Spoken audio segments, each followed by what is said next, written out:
Bonjour Valérie Niquet, Bonjour. spécialiste de l'Asie à la Fondation de recherche stratégique. Merci d'être en ligne avec nous. Nancy Pelosi, troisième personnage de l'État américain, a donc passé outre les menaces de Pékin. Elle est arrivée hier après-midi à Taïwan. La présidente de la Chambre des représentants américains. La question qu'on se pose, est-ce que c'est une simple provocation ou alors est-ce qu'il y a un geste diplomatique précis dans cette démarche de Nancy Pelosi, Valérie Niquet? Alors, j'appellerais pas ça un geste de provocation. Il y a la volonté de la part de Nancy Pelosi, qui représente le pouvoir législatif aux États-Unis, même si Biden, on l'a vu, était plus hésitant, Ouais. de renforcer les relations à haut niveau avec Taïwan pour des raisons alors idéologiques n'est peut-être pas exactement le terme, mais montrer qu'on partage, que les États-Unis en tout cas, partagent avec la démocratie taïwanaise des valeurs qui doivent être soutenues face à une Chine qui apparaît comme de plus en plus agressive.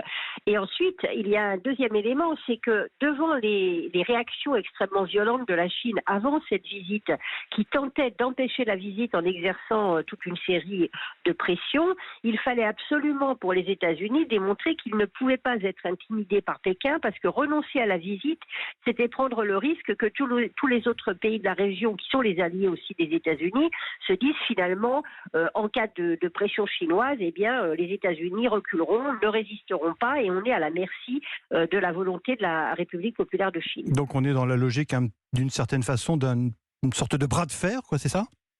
Voilà, et c'est un bras de fer qui a là très largement été monté finalement en puissance par la Chine.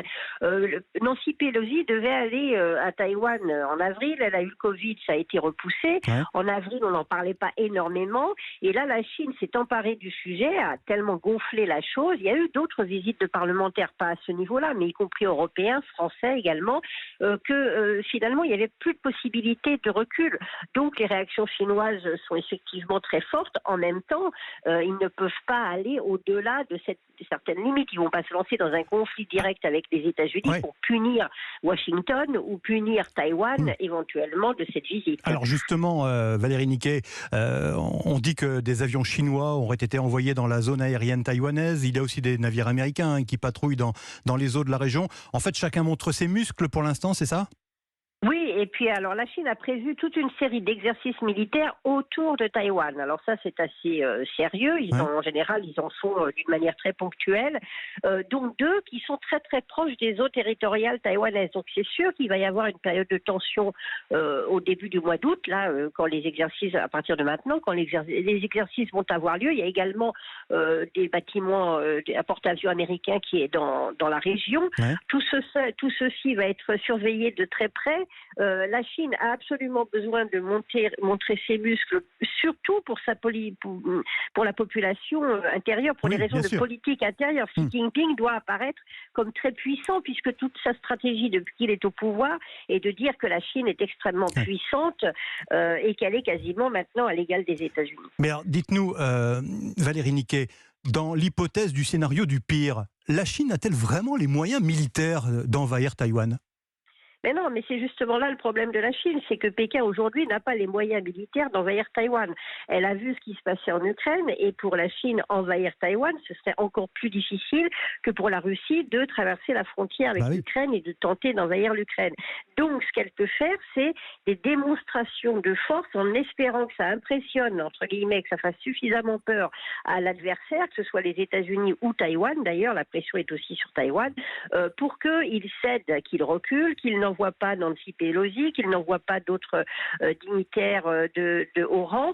Donc tout ça, on est dans la guerre psychologique. Avec des moyens tout de même qui sont mobilisés pour ces exercices, on ne peut jamais exclure un incident, quelque chose qui dérape. Ça s'est déjà produit d'ailleurs avec les États-Unis, il y avait un avion américain. Donc c'est sûr que la situation n'est pas parfaitement calme, mais ça ne veut pas dire que la Chine a aujourd'hui les moyens d'envahir militairement Taïwan. Alors revenons sur la démarche de Nancy Pelosi. On le disait, elle a justifié sa venue pour soutenir la démocratie du régime de Taipei, mais aussi pour renforcer le partenariat avec Taïwan. Est-ce que ça veut dire que derrière, il y a aussi des visées, des arrière-pensées sur le plan économique? Parce que Taïwan, c'est un acteur important. Oui.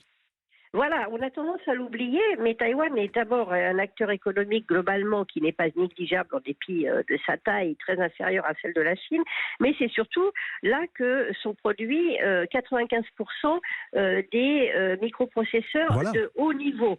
La Chine en produit, mais n'a jamais réussi à rattraper la qualité des microprocesseurs taïwanais qui sont produits avec des brevets américains sur le sol taïwanais. Et il y a toute une écologie en fait de cette industrie qui est très importante. Donc il y a aussi la question du renforcement de ce qu'on appelle les chaînes d'approvisionnement dans certains secteurs qui sont stratégiques pour toutes les industries, qui le sont d'ailleurs aussi pour la Chine. La Chine a besoin de ces microprocesseurs pour ses propres exportations. Et donc la Chine est aussi très dépendante finalement de Taïwan, du monde extérieur. On l'oublie un peu trop souvent. Donc certainement il y aura des discussions pour voir comment une partie au moins de ces chaînes d'approvisionnement peut être réorientée ou doublée pour éviter des pressions chinoises en cas de crise, par exemple. Et en un mot pour terminer, Valérie Niquet, finalement cette démarche de Nancy Pelosi, elle embarrasse pas tant que ça Joe Biden, comme on peut le dire depuis hier?